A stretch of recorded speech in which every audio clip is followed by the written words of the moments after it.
in CGSI tradition, I want to tell you a little bit about how I got here. So I did my bachelor's degree in pure mathematics at a place called Pomona College. The bus might actually drive past it on the way back to UCLA today. I had a crisis at the end of undergrad and said, I don't think I want to go to grad school for pure mathematics. What do I do with my life? So I randomly got a job working for an electronic medical records company called Epic. That no one heard of at the time, right? No one had heard of at the time. Now probably many of you have heard of it. So I was working in quality assurance, and so as part of my job, I actually, a couple times a year, would spend time on the floors of hospitals helping users learn how to use the software. And so this was really my first introduction of like technology can be really helpful for some real world problems. That would be really cool to work on. So I decided, hey, maybe I should learn about this thing called computer science, which I knew nothing about. So I just started taking random computer science classes at the University of Wisconsin. And started getting interested in biology because of a class that I took. And so from there I said, yep, I want to go get a PhD, so I moved across the country to Brown, where I got my PhD in computer science and started studying cancer genomics. And after Brown, I have been at Carleton College, where I am now an associate professor. They've also apparently decided that I should be in charge of things, so I'm also now associate chair of the department. But I imagine most of you, if you haven't heard of Carleton, are like, what is this place? So I want to tell you just a little bit about it because I come from somewhere pretty different than I think everyone you've heard from thus far. So first off, let's calibrate ourselves. So this is the United States. This is where we are right now, if you weren't sure. So Carleton is up here in Minnesota, kind of close to Canada. And like I said, it's a very different kind of institution. So it has 2,000 students in total, and they are all undergrad students. So this school is one of these, there are many of them in the United States. I don't think they exist anywhere else in the world. It's called a liberal arts college, and so the focus is really on giving students sort of a broad education rather than a deep dive. So we actually only offer BAs, we don't even offer BSs, and so students are really expected to sort of study broadly across different fields. Like many places, computer science is really popular there. It's about 17% of our students major in computer science. But one of the other things that's different is a lot of our students go on to grad school. So about 80% of the students eventually go on to some form of graduate study. So it's really different. It's a really good set of undergraduate students, no graduate students whatsoever. So everything I'm going to show you today has been taught with undergrads. Also just sort of, I like to tell you this to the people who realize there are a variety of trajectories in academia. So if you're interested in things that are maybe a little bit different than what you think is sort of the norm, happy to talk to you about that. Okay, so what we're going to talk about, some more things about tumor evolution, which we had got some great introductions to yesterday. So we'll do a little bit of background. The main part of my talk today is going to be talking about this thing called consensus tree algorithms, so we'll do a little bit of a deep dive there. And these last two parts, I'm going to go pretty shallow in thinking about tree differences and tree difference visualization. And so something else that I wanted to do a little bit different in this talk, because this is CGSI and we can do things differently, is not just talk about just the science, but really thinking about how do I decide what problems I work on and what comes next. This is something that I think would have been helpful to me as a trainee, so I hope it's sort of helpful to the broad audience here. All right, so we're going to start by talking about tumor evolution. Just a quick recap of what we learned about yesterday.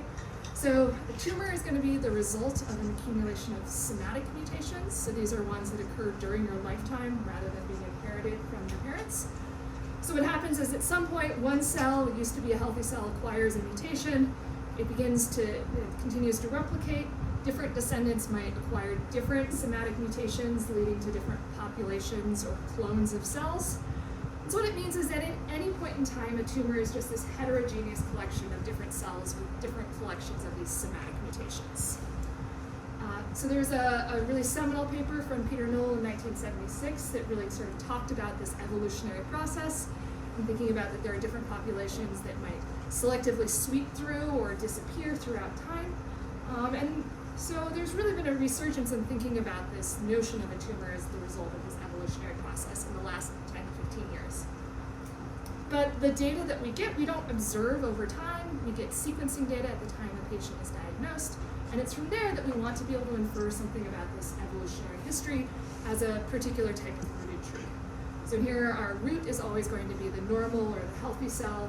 Our different vertices are different clones that existed at some point. The edges are going to tell us ancestral relationships between those clones. You might ask, well, why do we care about this tree? What might this be useful for? There's always the answer of the more that we can understand about cancer, the better. Hopefully in the future, there's other things that this might be helpful for. So if you think about creating treatment plans for a specific patient, if they have two main lineages on the history of their tree, and we design a treatment program that targets mutations on both of those lineages, it's much more likely to be effective and not have a relapse than if the treatment plan only targeted one lineage. So, all right, so I'm guessing this audience has probably heard more about what I'll call traditional phylogenetic trees. This is where we think about our leaves being labeled by species or genes. What we're going to be thinking about is a little bit different version of this, so I'm going to call them clonal trees. And so our nodes are going to be our tumor populations, and I'm going to be labeling them with when a mutation first occurred in that population. Other things that might happen is you might have multiple labels on a single node. This is really relating to a issue of how specific our data is. Can we actually piece apart what order mutations appeared in, or do we not have the resolution to determine that? So an important thing to remember with these trees is we're always thinking about mutations as being inherited by their descendant populations. So underlying this, we always want to think about that whatever is at the root actually exists in all of the other nodes in the tree, and everything sort of travels down all the time. All right, so there has been a huge amount of work in recent years about how we infer these trees. This is just a subset of methods that do this, broken down by different data types. As like a new data type comes out, there's always going to be this need for new methods to infer those trees. In fact, I just got an email this morning about another new method that came out, so this is a very active area of research. But something that I tend to think about with this is like, okay, you know, I worked on some of these methods. I could keep developing inference methods for these trees from whatever the latest, greatest sequencing data is. But for me, sort of thinking about, well, all right, that's a lot of work that sort of is like going by the wayside, or if you develop something new, you have to compare against all of these. Is there some way that we can better leverage the work that the community as a whole has done, rather than sort of just always saying, like, let me add something new to the pile? And so that really comes to this idea for the main thing I'm going to talk about, which is can we do consensus across a set of trees? So this work was done by two of my great undergrads, so Kathy, who's about to start a PhD at Rice, and Matthew, who's just starting as a computational biologist at the New York Genome Center. All right, so the question that we asked is if you have a bunch of trees for a single patient, so this might be you apply multiple methods to a single data set. It might be you have single cell and bulk for this patient. It might mean that you have a method that actually gives you multiple trees rather than a single one. And say, can we combine information across that set of trees to get a better estimate of what we think actually happened, or what we think the parts of this that we have much more confidence in? So that's the question that we're going to try to answer. So there's been some existing work in this area. So Graphic, which came out of my lab, did a graph-based approach where it said we're going to try to find a consensus tree that minimizes a total distance to our input trees using a pretty simple distance metric. Another paper that came out of Mohammed Al-Kabir's lab said, all right, let's say, you know, there might not always be one consensus tree. Maybe we want to have different set number of consensus trees. A more recent paper coming from Russell Schwartz's lab said, hey, let's take some things from sort of the traditional phylogenomics folks and think about directed partitions and trying to sort of maximize the set of those that are in consensus tree. But something that you quickly learn as you start continuing to do work is that you are well aware of all the limitations of your methods. And I want to say that this can actually be a good thing as you're thinking about what comes next. So these methods have limitations. So in particular, the first ones are both optimizing for a very simple distance measure. There's been a lot of other work showing that there might be other distance measures that are more appropriate to what we're doing. They also both only consider one particular clustering of your mutations for the labels on your tree. And all of these methods treat all of your input trees equally. when you think about, if you have different types of data, you might have high quality single cell sequencing data that maybe has a much higher coverage than some other data. You might not want to treat all of your input trees exactly the same. And so being aware of these limitations was really what led us to develop a new method and say, how do we address these problems that exist right now? So we introduced a method my students decided to call TULIP, Tumor Evolution or Integer Linear Programming. So something that I think is really important in the research that I do is always formalizing what is the problem that I'm working on. So we formalize the problem we are interested in here as the weighted tumor tree consensus problem. So what this tells us is we're given a set of input trees, and for each of those trees we have a weight that's telling us how important we think it should be. We also are given a distance measure on these clonal trees. It allows us to sort of determine how similar or different they are. So a distance measure will take in two trees. If they're exactly identical, it should return 0. If they're really far apart, it should return a larger number. And what we want to find is the weighted median tree. So you can think about this as it just has the smallest weighted sum of distances from that tree to all of your input trees is really what we're looking for. So this is our nice, well-formulated computational problem. Yeah. Just a tiny question. Would you compare any two trees, or you have some, they must obey to something, the same set of species or whatever? Yeah, so that really depends on your distance measure. So some distance measures say you have to have the same set of labels. Some of them don't have that same constraint. And so it really depends on what you're using for your distance measure in this problem. But in this problem, we're just saying it's just some function that takes in two trees and tells you something about how similar or different they are. So there is some distance measure that will compare any two trees? So the simple ones that'll do something like this, you might say, I'm going to take the intersection of the mutations and I'm going to do it on that. And so, but that's a decision that's usually made by the distance measure. So for the things that we'll be looking at right here, like most of the time we're going to think about having the same set of mutations. And I think that sort of is like an add-on depending on how you want to do distances.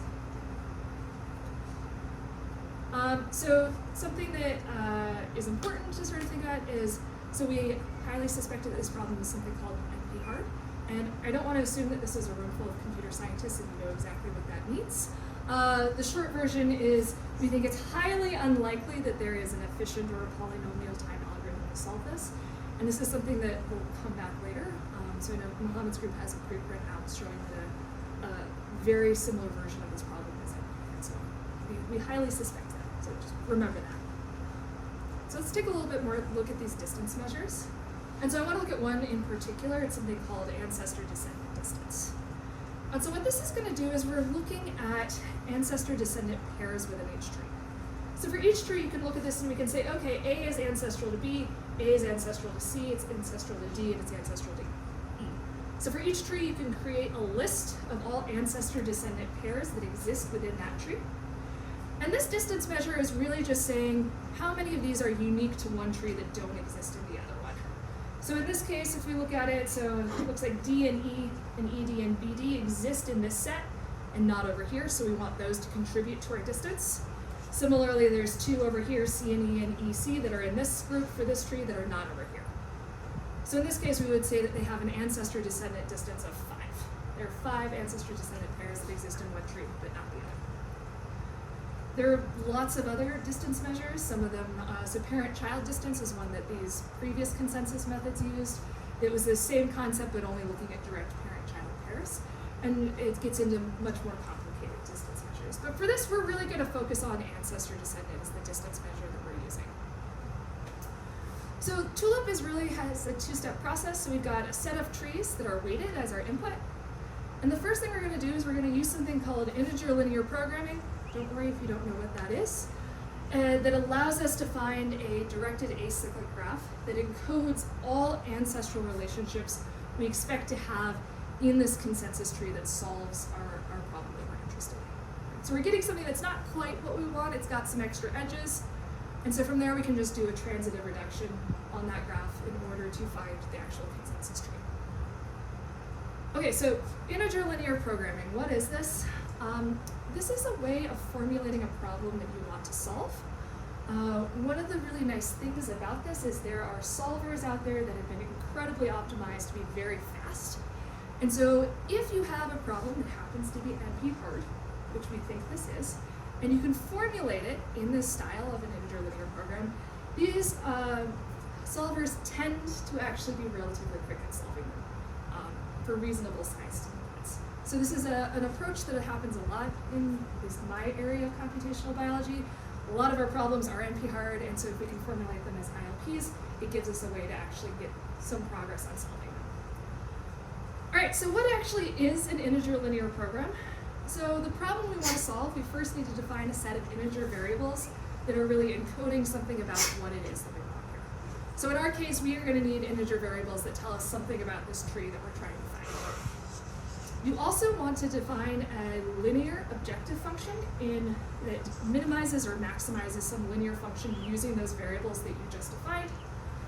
But then we also need to add constraints that really say, all right, we're not just looking for any integer values, we need ones that are solving the problem we're interested in. And so these need to be linear constraints on those sets of variables. So it could be something that looks kind of like this. I find pictures really helpful to get a sense of what's actually happening here. So if you think about this, I've got two integers, so x1, so think about it going on this axis, x2 is our variable on this axis.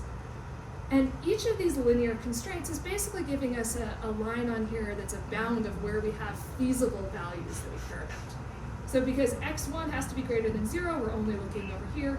x2 has to be greater than 0, we're only looking up. This bound or line is telling us that x2 minus x1 has to be less than or equal to 1. And so all of these constraints in this example are sort of giving us a shape that shows us where all of our feasible values of our assignments and our variables are. Remember, then we're interested in maximizing something on those. In this case, it's x1 plus x2. And so that is this corner on this polytope right now. That will give us the values of there that is constrained by everything in here and maximizes what we want. So if you're setting up an integer linear program, what you need to do is you need to define these three things. So we're going to do that for this problem that we're interested in solving. So our objective function needs to somehow minimize the weighted total ancestor-descendant distance from whatever tree we're finding to our input trees. We have to think about variables that are going to encode the structure of our tree, but they also are the variables that we're going to use in our objective function. We also then need to figure out how to make these linear constraints that tell us that, hey, this thing we're building is actually a tree. It's not just some other arbitrary graph. All right, so we're going to start by thinking about our variables. So we're going to define two sets of variables. So the first one is, I think, is a little bit easier, are these R sub A. And so we have one of these for every mutation that exists in your input data. And this is telling us if that mutation labels the root of the tree or not. So it's just binary. It's 1 if it's labeling the root, it's 0 if it's not. We then also have another set of variables, these XABs. So this is for every pair of mutations, I'll call them AB. And it's telling us the ancestral relationship between that pair of mutations. So if we look up here, if we're trying to encode this tree, A is ancestral to B and C is ancestral to everything. So XAB, that variable has to be set equal to 1. XAC also has to be set equal to 1, and so on and so forth. But something like C is not ancestral to A, so it's not shown on here, but that variable will be set to 0. So the idea is with these sets of variables in here, we hopefully can encode everything we need about our tree. All right, so we now need constraints, because I could just say everything's set to 1, and that's not going to be a tree, that's not going to be helpful. So the simplest place to think about is the root. So we have to have at least one mutation that labels the root. Could be multiple mutations. So if we look at the sum of all of these root variables together, it has to be greater than or equal to 1. It's giving us a linear constraint. There are additional linear constraints for the root. So, and again, I'm just going to talk high level about these. Don't worry if you don't understand what's going on in here. So this first one is saying, all right, anything that labels the root has to be ancestral to everything else that exists. So if you have m mutations in total, it has to be ancestral to m minus 1 of them.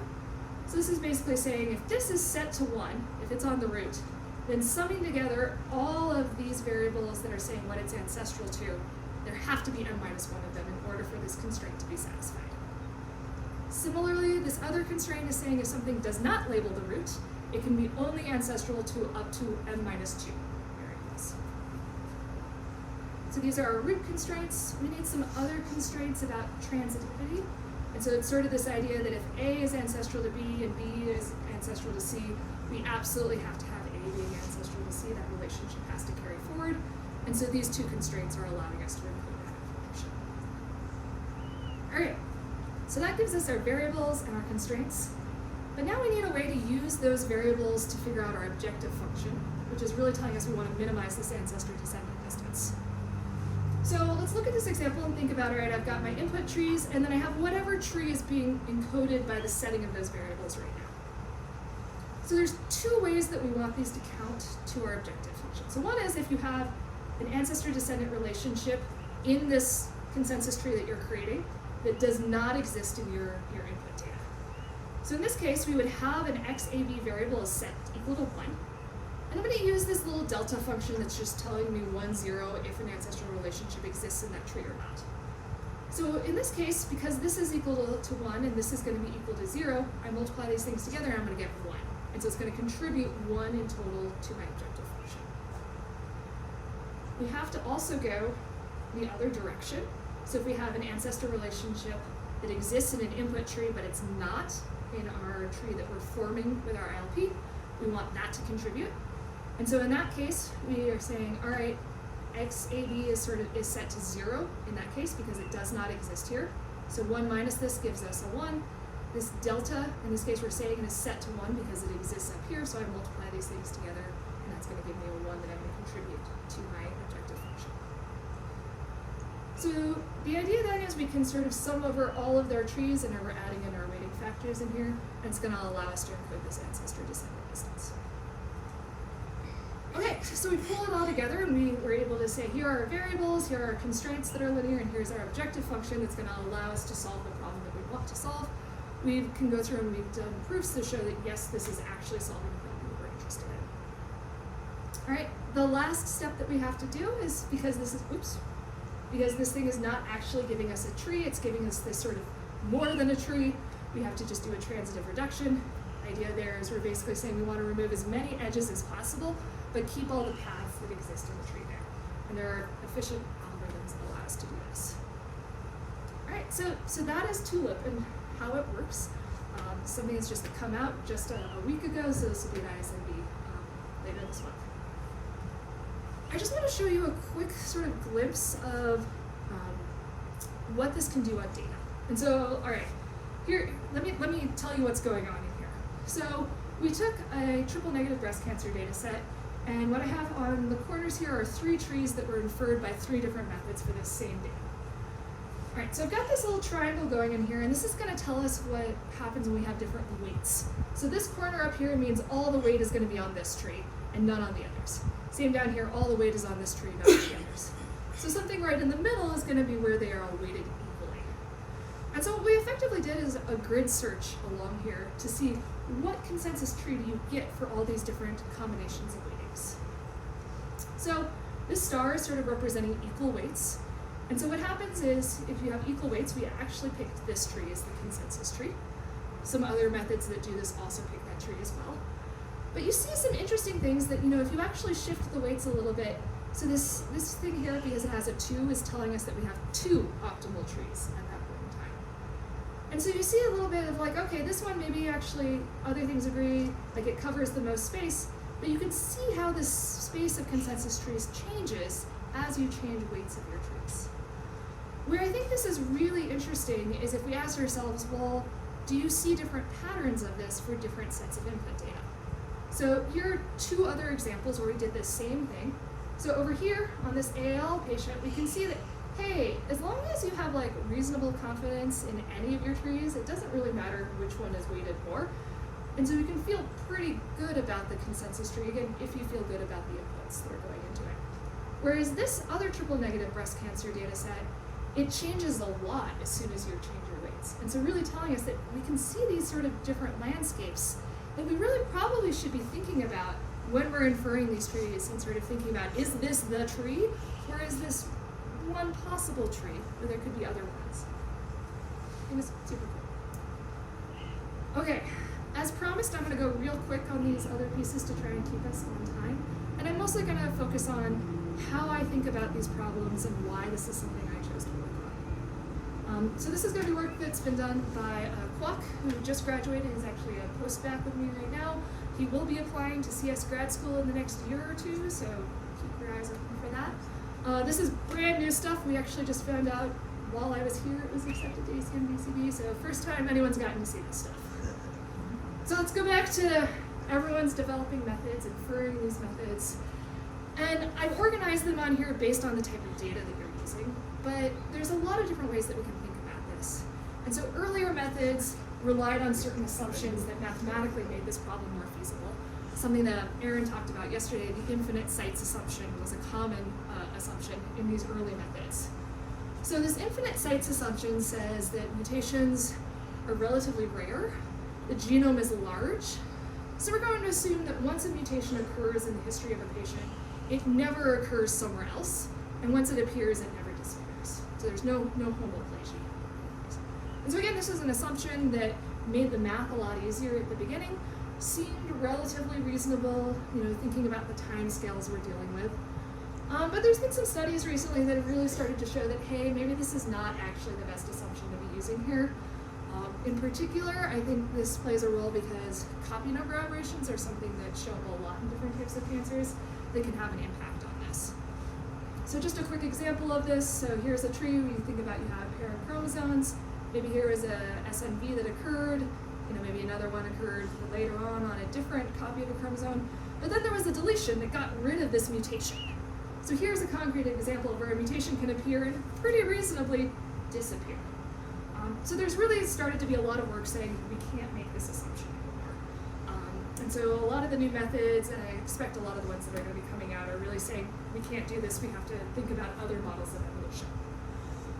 One of the things with this, though, is distance measures really have lagged behind because they started by saying, hey, we have all these trees, they assume the infinite sites assumption, let's figure out how we do distances on trees that have that property. And really, right now, as far as I know, there's only one method out there that does distance that says, hey, actually this might not be the case. So me thinking about what I'm going to work on next, this is one natural place to say, hey, not very many people have done stuff here, that could be fun. I like to think about things differently though, and I'm like, but all this work has been done here. Like, there were some really good ideas. Like, wouldn't it be great if we can still use that? So the idea we had is there actually a way to apply this to trees that don't adhere to the infinite sites assumption? So the high level idea of how we're going to do this, so I've got two trees here. So I've got 4 mutations that are gained, 1, 2, 3, and 4. And I've got 3 losses of mutation 1. So it was lost here, it was lost here, it was lost here. I can do that because this was inherited by everything down here. Here's another tree, very similar. It's got 4 mutations that it's gained. It loses mutation or character 1 here. It also loses it here, but here we have a loss of a different character. Let's say it was character 2. So us as humans can look at this and say, all right, but like this loss should be the same as this loss. Like they're in the same place on the tree. And this loss down here should be the same as this one. They're in the same place on the tree. So can we leverage that idea to effectively find a way to create a matching of mutations? So for all of our gains in this example, it's really boring because there's only 1 of each, so there's 1 possible edge of mutations that can be matched to each other. But because I had 3 losses of mutation 1 and 2 losses of mutation 1 over here, it gets a little bit more interesting. It's a complete bipartite graph. But in here, if I identify a particular matching, so in this case a max cardinality matching, it tells me exactly which of these mutations are the same. So I'm going to think about these losses rather as losses. It's just a gain of a new mutation that happens to be a loss of something that already existed. So you can almost think I've just like relabeled that these were matched together, so I'm going to call them character 5. And this loss, they're matched together, I'm going to call it character 7. This doesn't match to anything, this doesn't match to anything, so they have different labels. Now that I've done this, these are basically trees that adhere to the infinite sites. So I can just apply existing distance measures to these. That's, again, a quick high-level version of this is the idea of being able to say, can we use work that's been done before? I'm a little confused, but is there a relationship between this maybe like Kim and Circle parsimony? Yeah, so it's definitely like you can think about this either doing like K-Dola or Kim and Sokol and like allowing either deletions or multiple gains, and you can do any of those with this. All right, last thing, super quick, just again, thinking about how I think about problems, and so this is tree difference visualization. So Kwok is also working on this along with Thea, who's a double computer science biology major who wants to go to grad school in a couple of years. Keep your eyes open. And one of the things that has been really amazing about this project is we decided to collaborate with Eric Alexander. He's one of my colleagues who knows nothing about biology, but he's a visualization expert. And this has been a really interesting chance to see how other people approach problems and think about them. And I think this is not the audience that needs to know that interdisciplinary is good. I think we all are yes, computation and biologists. But I think we can even broaden the way that we think about this, that it's not just the science and the knowledge of particular science that you're getting from your collaborators, it's also the knowledge of how you approach problems. I think, there are lots of ways that we can even expand beyond, all right, maybe these people that work in human-computer interaction, because we are humans that are working with these programs, are there ways that we can do better to make our programs better understandable or better used? So this is something that I think has been a really cool collaboration. Really, we're trying to think about ways of better visualizing these trees and differences between these trees. So real quick, I'm just gonna use my own work to look at things that I think are not great visualizations. So here's one, sorry Mohammed, he was my collaborator on this one. So we've got a tree that we inferred, but there's a bunch of other information going on that we just sort of lopped on here. And this tree is being compared with this tree. And I think it's really hard to look at these and be what is similar, what is different, what's happening here? And I think this is the mentality of all right, let's do the quickest, dirtiest thing as fast as possible. And working with these visualization researchers who are we're gonna slow down and we're really gonna think about what we're doing has been a really interesting concept. And I think it's changing the way that I think about some of the other things that I do. That's super cool. Another thing from one of my papers, looking at distances between trees. And so in here you've got a bunch of trees and these are labeled with just numerics, but it doesn't tell you anything about what parts of the tree are contributing to these differences. It's just saying, hey, these two trees are more different than these two trees. And so really starting to think about how do we do a better job of this. So this is a really early project right now. We're just playing around with a bunch of things.